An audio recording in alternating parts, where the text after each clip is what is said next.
mi žene i naše vreme za sebe. Nekako mi se čini da muškarci to lakše sebi pružaju. Svratio sam s drugarima na piće posle posla, zove me samo da skoknemo na tenis i tako. A mi žene nekako kao da imamo osjećaj krivice kada bismo neko vreme izdvojile za sebe, makar samo ležale i gledale film, sedele na terasi ili se videle s drugaricama, prošetale, išle u neki šoping, šta god.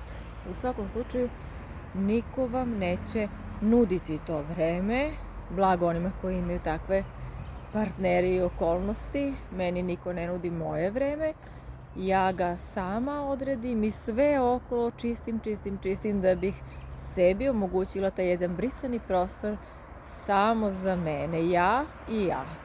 I vi isto tako, to je psihičko zdravlje.